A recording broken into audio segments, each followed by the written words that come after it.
ফুলকির কথায় ছোটবেলার খেলা ছোট রাজাবাবুর সাথে খেলতেই বড় রাজাবাবুর সবকিছু মনে পড়ে যায়। হ্যাঁ বন্ধুরা, এমনটাই দেখতে পাবে। বিস্তারিত জানতে ভিডিওটিতে লাইক দিয়ে চ্যানেলটি সাবস্ক্রাইব করে দেখতে থাকো। গল্পের শুরুতেই দেখা যায় রুদ্রের সাথে দেখা করতে যায় ছোট রানীমা। তখন রুদ্র বলে, আমি জানতাম ছোট রানীমা আপনি আসবেন আমার সাথে দেখা করতে। ছোট রানীমা বসতেই তখন বলে, রাজমহলের কি অবস্থা? শুনলাম যে কি মোহন সিংকে নাকি দরে নিয়ে এসেছিল। ওই মেয়েটার কথা কি বলবো, যা জ্বালাচ্ছে না, ওই মেয়েটাকে একদম অতিষ্ঠ করে তুললো। ওকে চুপ করানোর জন্য এত চেষ্টা করলাম, কিন্তু কোনোভাবেই ওকে থামানো গেল কিনা। মোহন সিংকে ধরে নিয়ে আসার চেষ্টা করেছে, আর আমি এত চেষ্টা করলাম। কিছুর পরেও ভাগ্যিস আমি আমার জায়গায় ডিএনএ টেস্ট করার পরে ভাগ্যিস ওই ছেলেটাকে ওখানে পাঠিয়েছিলাম, আমার মতো যাকে দেখতে পড়লেও যেন কোনো সমস্যা না হয়। তারপর রুদ্র বলতে থাকে করে সেই ছেলেটাকে ধরে রাজমহলে পাঠিয়েছিল, সেই গল্পটাই বলতে থাকে ছোট রানীকে। বলে, ভাগ্যিস ওর জন্যই আমি বেঁচে গিয়েছি, বলে তো এখন আমাকেই মরতে হতো ওর জায়গায়। তখন ছোট রানীমা বলে, হ্যাঁ রুদ্র, আসলে তুমি না আমাকে বাঁচিয়েছো। হ্যাঁ, তুমি অনেক সময় অনেক কিছু করে আমাকে বিপদে ফেলেছো, ঠিক আছে, কিন্তু এবার তুমি যেটা করেছো, তুমি মোহন সিংকে যদি সময় মতো শেষ না করে দিতে না, তাহলে হয়তো বা আমি ধরা পড়ে যেতাম। তারপরেও সব সমস্যা কিন্তু শেষ হয়নি। তখন রুদ্র বলে, মানে কি হয়েছে? তখন ছোট রানী বলে যে ফুলকি তো সবটা ধরে ফেলেছে, যে এই সব কিছুর পিছনে আমি আছি, তাই ও তো আমাকে শাসিয়েছে যে ও ঠিক বের করবে যে এই মোহন সিংকে কে হায়ার করেছিল, কে এনেছিল। তখন রুদ্র বলে, হ্যাঁ, ফুলকি দাসকে কিন্তু হালকাভাবে নিলে চলবে না। এই মেয়েটা কিন্তু সব কিছু পারে, ও যে কোথা থেকে কি করে সেটাই বুঝতে পারি না। তাই আপনাকে আমি ছোট একটা ডিভাইস দিব, যেটা ফুলকির ফোনে শুধু সেট করে দিতে হবে। তারপর ব্যাস ফুলকি কি করছে না করছে সবটা আমরা জানতে পারবো। ওই মেয়েটাকে আমি কিছুতেই ছাড়বো না, কিছুতেই না। এবার আমি ওকে কিছুতেই যেতে দেব না। তখন ছোট রানীমা বলে, ঠিক আছে। ওইদিকে দেখা যাবে রোহিত আর ফুলকি ডক্টরের কাছে নিয়ে যায়। তখন দেখা যাবে ডক্টর বলতে থাকে যে হ্যাঁ, ওনার স্মৃতিগুলো মুছে গিয়েছে, আপনি কি কোনো কিছু কখনো মনে করার চেষ্টা করেন? তখন বড় রাজাবাবু বলে যে হ্যাঁ, মনে করার চেষ্টা করেছি, কিন্তু কিছুই মনে পড়তো না। তখন বলে যে আমার মাথায় আরও প্রচণ্ড যন্ত্রণা করতো, তাই আমি কিছু মনে করতে চাই না, কিচ্ছু না। আর বলে যে আমার মনে পড়বেও না কোনো দিন কিছু। আর তখন ডক্টর বলে, না না, আপনি এরকম করে বললে কি করে হবে? তখন ফুলকি বলে যে আচ্ছা বাবা, তুমি মানে আমরা তো ডক্টরের সাথে কথা বলছি। আর তখন দেখা যাবে ডক্টরকে বলে, আচ্ছা ডক্টর, কোনোভাবে কি বাবার স্মৃতি ফেরানো সম্ভব নয়? তখন বলে, হ্যাঁ, কেন না সম্ভব নয়।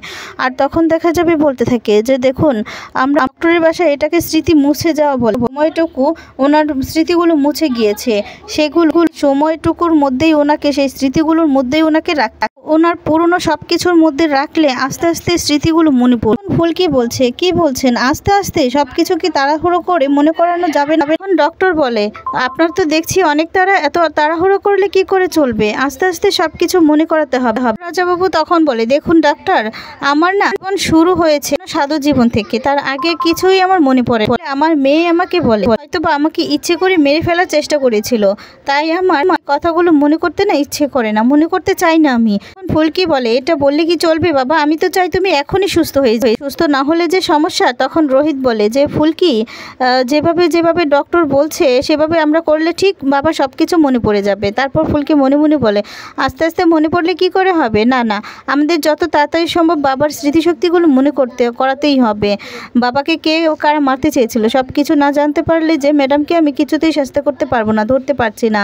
তখন ডক্টরের পরামর্শ অনুযায়ী দেখা যাবে সবটা শুনে নেয় রোহিত আর ফুলকি। ওইদিকে দেখা যাবে বড় রানীমা অস্থির হয়ে যায়।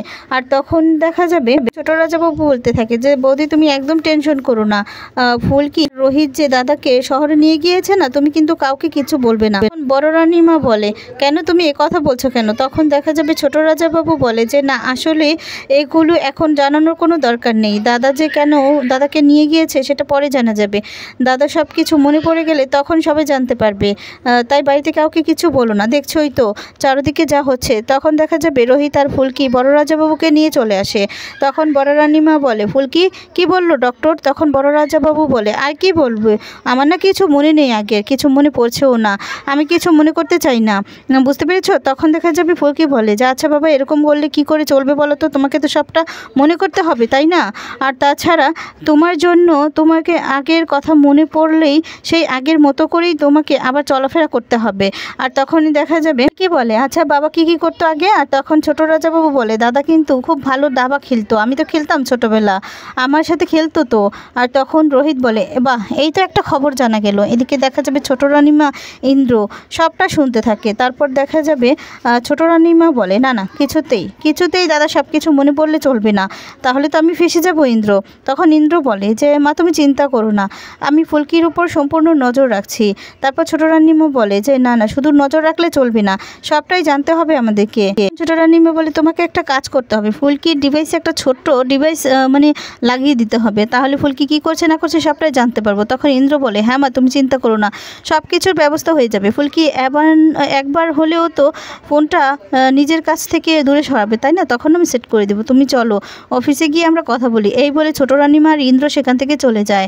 এরপর দেখা যাবে ধানু এসে ভিতরে ঢুকে আর তখন বলে যে হ্যাঁ আমার খেলতো, তাহলে হয়ে যাক খেলাটা। তখন দেখা যাবে বড় রানীমা বলে রোহিত তুমি তো বক্সার, তাহলে তুমি দাবা খেলতে যাই। তখন রোহিত বলে যে হ্যাঁ আসলে আমরা নিজেদের ফুলকিকে একটু এই করার জন্য আর কি নিজেরাই মাঝে মধ্যে খেলতো আর বলে ফুলকিকেও শিখিয়েছিলাম, হয়তো বা মনোযোগ দেয়নি, তাই হয়তো বা ভুলে গিয়েছে কিনা এখন তাও জানি না। তখন বড় রাজাবাবু বলে না না আমি কিছু করতে চাই না, কিচ্ছু না। তখন ছোট রাজাবাবু বলে দাদা একবার খেলেই দেখো না, তুমি তো খুব ভালো চ্যাম্পিয়ন ছিলে, দেখোই না এবারে হয়তো বা তোমার মনে পড়ে যেতে পারে। তখন বড় রাজাবাবু বলে যে আমি পারবো না রে, আমার কিচ্ছু মনে পড়বে। তখন দেখা যাবে বড় রানীমা বলে আমি বিয়ের পরেও তো দেখছি তোমরা কত জায়গায় জঙ্গলে শিকারে যেতে, আর কতদিন এভাবে বাড়িতে বসে থাকবে বলো তো। আর তখন দেখা যাবে ফুলকি বলে ব্যাস আর কোনো কথা নয়, এখনই আমরা দাবা খেলবো, দাবা খেলা শুরু করব, দেখবো ঠিক আছে। আর এই বলে দেখা যাবে দাবা আর সব কিছু নিয়ে নেয়। আর তখন বলে এবার খেলা শুরু করতে হবে। তখন বড় রাজাবাবু বলে আমি তো কিছুই খেলতে পারি না। তখন রোহিত বলে বেশ আপনার না হয়ে আমিই খেলে দিব।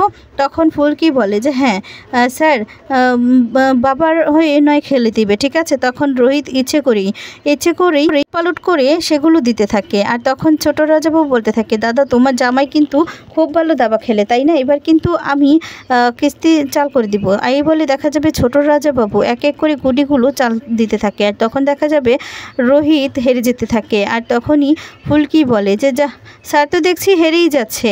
আর তখন ধানু বলে যে না না আমার দাদা তো একদম শেষে গিয়ে কিস্তিমাত করে দেয়।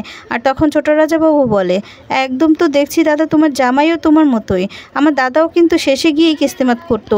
তখন দেখা যাবে অনেক কথা ছোট রাজাবাবু মনে করার জন্য বলতে থাকে, যাতে করে বড় রাজাবাবু কিছু মনে করতে থাকে, কিন্তু বড় রাজাবাবু কিছুই মনে করতে পারে না। তখন রোহিত বলে না আমি আর খেলতে পারবো না। তখন ফুলকি বলে স্যার ঠিক আছে স্যার, এখন তো দেখছি বাবার হয়ে আমাকেই খেলতে হবে। এই বলে ফুলকি যেই নাম দিবে তখনই দেখা যাবে বড় রাজাবাবু দাবাটা খেলে ফেলে। আর তখন নিজেই দাবাটা ডান দিতে থাকে আর বলে এবার হলো কি না। তখন তো সবাই খুব খুশি হয়ে যায়, অবাক হয়ে যায়। ছোট রাজাবাবু তখন বলে এই তো দাদার মনে পড়ে গিয়েছে, দাদা ঠিক আগের মতো করে খেলছে।